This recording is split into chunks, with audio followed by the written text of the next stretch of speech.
Well, we're finally here, and glad to have you guys all in Rice Lake, Wisconsin. This is the home ranch of North Star Bison. This is a family-operated business since 1994, and I'm the current ranching herd health manager on our operation. Like I said, we started here. This is our home place. We've branched out into a few other operations in the nearby area within about a 60-mile radius.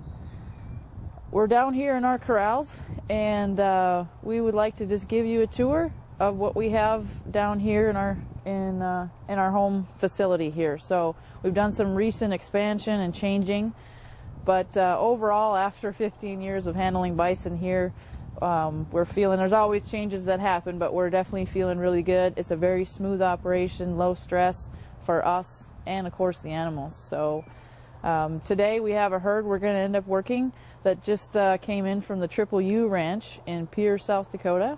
This is a group of 2-year-old grass-fed bulls, and we are going to be separating out the larger ones from the smaller ones, and we will be moving them to a new pasture in Conrath, Wisconsin, and we'll take you guys there after a little bit. That is where our processing facility is located. So why don't you just come on up? We'll see how this operation works. Our semi backs in from down the hill, back where Dave panned from the beginning. There's a gate back there. In this alley where we're standing right now is where they run up off the semi. We do bring him off the hill so he's flat. Note to self, after working bison for enough years, you learn bison come off a semi on flat ground a lot better than slanted ground. So we do have him come all the way down in on the flat ground. The bulls run up here, or bison, whether we're working on them or not, if they come from this direction, they do run up here. We have a pen, and then we have a larger pen back up. You can see the bulls spread out grazing there. We do have deferred grazing up there, so they're able to come in and still enjoy their grass. We do have a hay supplementation there for them, so we can try not to disturb their diet. There's enough disturbance with the transportation, so we do the best we can to not disturb their diet. This pasture here, this pen here's been, we've housed horses in here this summer, so the grass is up there. Since the bulls come down through here, we keep their water down here on the cement area, and I do have a tank up there. We give them an option when they come off the truck to stay away from us and enjoy a drink, because they need a drink at their best convenience, which is where they want to stand. Once that is drank down, we do keep our water down here, so the bulls are coming very accustomed to just walking down here very leisurely. The bulls have been here for 4 days, so they're chilled out a little bit, but we'll always, of course, be very conscious of our voice and noise and things like that.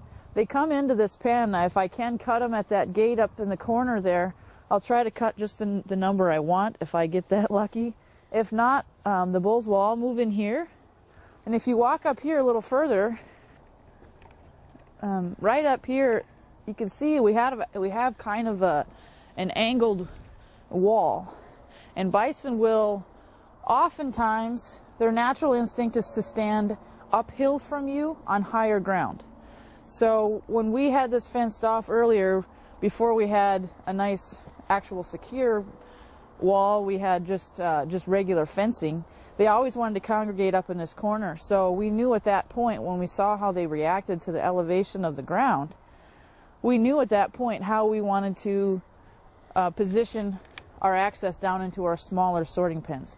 So it's very natural for them. We have a gate right up here with the angle. When they come in here, they want to get to the high ground. They walk that wall, and they're in here. We call this the funnel. Once they get in this funnel here, I have a gate. I'm standing in a gate opening here. I would shut this. This here I would open and swing over. And at that point, because they were used to this alley, they will come on down into this area here. This is something they're comfortable with. If I have groups that seem to be a little bit more educated, like cows that have been through this a lot, I will open this up and they get to walk around through that gate, through this gate, through that gate, through this gate, and then the time that we are ready for them, we shut it. They go through that gate and down here when they're very willing to come down because they think they're going to head out this way. Instead, we have a nice wide alley coming down the side.